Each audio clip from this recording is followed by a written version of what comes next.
श्री मोक्षधाम मंदिर में भगवान शनिदेव के मंदिर की एक विशेष मान्यता है कि जब कभी चिंता, भय अथवा अनेक भयंकर कष्टों के प्रकोप से ग्रसित भक्तजन तेल चढ़ाकर उनकी पूजा करते हैं और आस्था और विश्वास के साथ 3 परिक्रमा करते हैं तो उन्हें शनि की अद्भुत कृपा का एहसास होता है। यहाँ भगवान शनि अपने पूर्ण परिवार के सहित प्राण प्रतिष्ठित हैं। भगवान शनि के पिता भगवान सूर्यदेव, माता छाया, भ्राता यमराज, बहन यमुना मैया और उनकी पत्नी महिषी के दर्शन करने से भगवान शनिदेव की अद्भुत कृपा होती है और भक्तों के कष्ट का निवारण होता ही है। यहाँ अनेक प्रकार के संकट, चिंता, भय, मानसिक, शारीरिक बीमारी, व्यापार की समस्या, कष्ट, कलेश आदि समस्याओं में जकड़े हुए भक्तजन बहुत दूर दूर से आते हैं, तेल चढ़ाते हैं, पूजा करते हैं तथा ध्यान मग्न होकर परिक्रमा भी करते हैं। भगवान शनि की कृपा का एहसास लेकर भक्तजन अपनी श्रद्धा के कारण दर्शन के लिए बार बार भी आते रहते हैं। भगवान शनि की ढैया या साढ़े साती या इससे भी बड़ा 18 वर्षीय प्रकोप कभी कभी इतना भयंकर होता है कि मानव जीवन पूरी तरह से अस्त व्यस्त हो जाता है। संत कहते हैं कि सतयुग, त्रेता, द्वापर और कलयुग के अनेक ज्वलंत उदाहरण हैं कि शनि के प्रकोप ने बड़े बड़े राजा महाराजाओं, बड़े बड़े महाबली और बड़े बड़े ऋषि मुनि, योगी, तपस्वी और संपन्न व समृद्ध महारथियों को वन वन भटकाया है। नल और नील, राजा हरिश्चंद्र, 5 पांडव आदि आदि अनेकों उदाहरण हैं। जब भगवान शनि प्रसन्न होते हैं तो मनुष्य जीवन में खुशियों के अंबार लग जाते हैं। कष्टों से मुक्त होकर जब यहाँ भक्तजन लौटते हैं तो दीन दुखियों की सेवा के लिए बढ़ चढ़कर सहयोग करते हुए देखे जाते हैं। शनि भगवान के नाम से दान करते हैं, भंडारा कराते हैं। मंदिर प्रशासन उन्हें मानव सेवा भूषण और मानव सेवा रत्न आदि सम्मान पत्र प्रदान करके सम्मानित करता है। अच्छा आंटी जी, आप भी, हमने देखा आप भी शनि महाराज के दर्शन कर रहे थे, तो कुछ बताना चाहेंगे शनि महाराज की आप पूजा करते हैं तो आपको कैसा महसूस होता है? महसूस अच्छा होता है जब कुछ पूजा भी करते हैं तो अच्छा लगता है। हम महसूस करते हैं। तेल चढ़ाते हैं भगवान? हाँ चढ़ाते हैं, मंदिर में संकीर्तन भजन हर चीज में जाते हैं। कैसे हो आप? बहुत बढ़िया। बढ़िया। आप भी दर्शन करने आए हो? हाँ, मैं दर्शन करने आई हूँ। अच्छा चलो चलते हैं, है ना? आ जाइए। हाँ चलिए।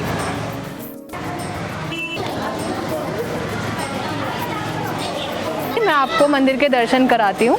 ये पीपल देव वृक्ष है और इसकी काफ़ी मान्यता है। तो पहले इसकी हम 3 परिक्रमा करके चुन्नी बांधते हैं, उसके बाद हम मंदिर के दर्शन करेंगे। मैंने मन्नत मांगी थी तो मेरी पूरी हो गई है, तो मैं चुन्नी खोल लूँ। 1 मिनट।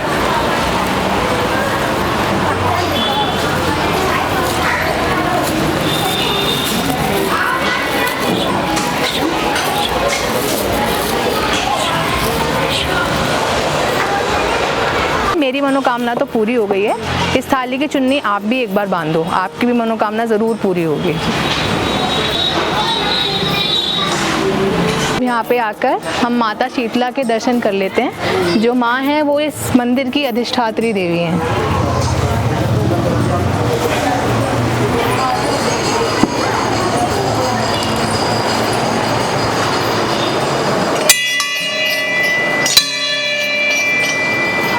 अपने भक्तों के चिंता, भय, दुख, संकट मिटाने वाली शीतला माता का भव्य एवं विशाल श्री मोक्षधाम मंदिर दिल्ली शहादरा क्षेत्र में लोनी स्टेशन के पास चिरोड़ी रोड पर बंथला पुलिस चौकी के निकट स्थित है। सबकी मनोकामनाएं पूरी करने वाली गुड़गांवा वाली शीतला माता, दक्षिणेश्वरी महाकाली माँ, गायत्री माँ, माँ वैष्णो देवी, माँ चिंतपूर्णी, ज्वाला माँ, मनसा माँ, संतोषी माँ, श्री वाके बिहारी, लड्डू गोपाल, साईनाथ, महाकालेश्वर महादेव, मेहंदीपुर वाले बालाजी भगवान, भगवान शनिदेव, भगवान सूर्यदेव, नवग्रह और अन्य सभी देवी देवता अखंड ज्योति के साथ प्राण प्रतिष्ठित हैं। यहाँ गोवर्धन परिक्रमा, गंगा अवतरण, मनोहारी पार्क, विशाल गुफाएं, कल्प वृक्ष, रुद्राक्ष, शनि वृक्ष, आंवला और भी अनेक देव वृक्ष दर्शनीय हैं। यहाँ देव वृक्ष पीपल की चमत्कार पूर्ण शक्ति के कारण भक्तजन माँ शीतला के नाम की चुन्नी बांधते हैं। शीतला गंगा जल कुंड से 7 बार मिट्टी निकालकर सातों माताओं के दर्शन करते हैं। मनोकामनाएं पूरी होने के बाद चुन्नी खोलने के लिए आते रहते हैं। यहाँ निर्धन, बेसहारा, विधवा माता बहनें, दिव्यांग और असहाय वृद्ध पुरुषों व वृद्ध महिलाओं को प्रति माह पेंशन और खाद्य सामग्री दी जाती है। आपको कब से यहाँ से राशन या पेंशन वगैरह मिल रहा है? मेरे को 6-7 साल हो गए। मेरा लड़का शादी से अलग हो गया था, उसी दिन से 7-8 साल से, जब से फिर वो अलग रहता है, मैं अपना अकेली रहती थी। आपको जो यहाँ से मिलता है राशन सामग्री वगैरह, क्या क्या मिलता है? मेरे को सब कुछ मिलता है, चावल, दाल, आटा, पत्ती, चीनी, सब कुछ मिलता है, नमक वगैरह सब मेरे को यहीं से प्रॉफिट होता है। ये सब कुछ जो मिलता है दान दाता जो दान देते हैं उसकी वजह से मिलता है। आप उन दानदाताओं के लिए क्या कहना चाहेंगे?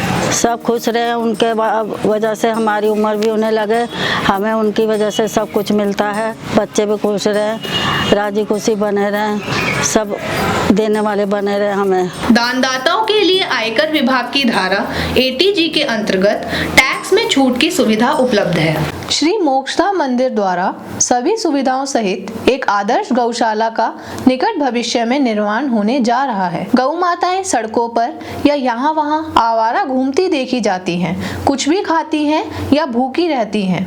आज गौ माताएं दुखी हैं, अनेक तरह से सताई भी जा रही हैं। कभी किसी परिस्थिति के कारण अथवा अज्ञानतावश कुछ लोग परम पूज्य देवतुल्य अथवा पाप हारिणी गौ माताओं को बूढ़ी हो जाने पर, अपंग हो जाने पर, बीमार हो जाने पर, कमजोर हो जाने पर, किसी शारीरिक दुर्घटनावश असमर्थ हो जाने पर गौ माताओं द्वारा दूध ना दिए जाने के कारण उन्हें छोड़ देते हैं। देवता और भगवान स्वयं जिन गौ माताओं के चरण स्पर्श करके अपने भाग्य को परम सौभाग्य में बदल लेते हैं, उन्हीं प्रातः वंदनीय गौ माता के साथ जो निंदनीय और दर्द भरा जो भी होता है उसे देखकर या सुनकर धर्मशील और गौ भक्त लोगों का सिर नीचे झुक जाता है। कभी कभी सड़क या रास्ते पर पड़ी बीमार और कराहती हुई गौ माताओं को देखते ही भाई बहनों की आंखों से बहते हुए आंसू लाख लाख बार रोकने से भी नहीं रुकते हैं। दुख तब बढ़ जाता है जब उनको कष्टमय दुख में तड़पते हुए देखकर भी इंसान निर्दयता के साथ उनके पास से गुजर जाता है, परंतु उनको किसी पशु चिकित्सक के पास या अस्पताल में पहुंचाने के लिए उसका दिल नहीं पसीजता। इसी दर्द भरे गायों के जीवन को देखकर एक परम भाव कह रहा है कि ऐसी आदर्श गौशाला का निर्माण कराया जाए जहां उन्हें सारी सुविधाएं जैसे डॉक्टर की देखरेख हो, गौशाला हर तरह से गायों के लिए आरामदायक हो, ताजा हरा भरा चारा, बिनौला, भूसा, सानी, खल, शुद्ध जल तथा सेवक भी गौभक्त हों। गौशाला भक्ति के गीतों से प्रातःकाल गूंज उठे, इतनी आनंदमय रहे कि गौमाता के परम भक्त श्री कृष्ण स्वयं उनके बीच आकर नृत्य करने के लिए मजबूर हो जाए। सभी जानते हैं कि गौमाता के शरीर में 33 करोड़ देवी देवताओं का वास होता है। गौमाता के दर्शन मात्र से शरीर में दिव्यता जागृत हो जाती है। गौमाता का मूत्र, गोबर, उसकी पूंछ, सांस, चरण आदि अंग प्रत्यंग में एक दिव्य शक्ति होती है जो मानव जीवन को अद्भुत ऊर्जा प्रदान करती है। गाय को माता कहा जाता है क्योंकि वह माँ भगवती का साक्षात स्वरूप है। गाय को माताएं रसोई की पहली रोटी या लोआ देती हैं। आप गाय का दूध भी और माखन भी देवताओं पर चढ़ाते हैं। गौशाला में चारा देकर उनकी सेवा के लिए अनेक भाई बहन दान देकर अपने को धन्य करते हैं। आप अपने सुझाव या सहयोग के लिए संपर्क कर सकते हैं। गौ सेवा त्याग है, तपस्या है, भगवान की भक्ति है। सैकड़ों और हजारों धर्म के कार्य करने के बाद भी उनका फल एक गौ माता की सेवा के बराबर भी नहीं हो सकता है। जो भाई बहन भगवान कृष्ण स्वरूपा गौ माता को केवल दूध का साधन अथवा व्यापार का साधन समझते हैं, वह भी अगर उसे माँ की तरह ही उसकी सेवा करते हैं, उसे पालते हैं, तो ऐसी परिस्थिति में भी खुशहाली और धन धान्य से सदैव संपन्न रहते हैं और भगवान की अनंत कृपाएं भी उन पर बनी रहती हैं। भूमि दान करना जन्म जन्मांतर तक या अनेक पीढ़ियों तक कल्याणकारी होता है। अनेक आधुनिक और स्वास्थ्यवर्धक सुविधाओं के साथ संपन्न तथा डॉक्टर्स की देखरेख में रहने वाली आदर्श गौशाला के निर्माण कार्य में सुझाव या दान का सहयोग देने के लिए इच्छुक भाई बहन संपर्क कर सकते हैं।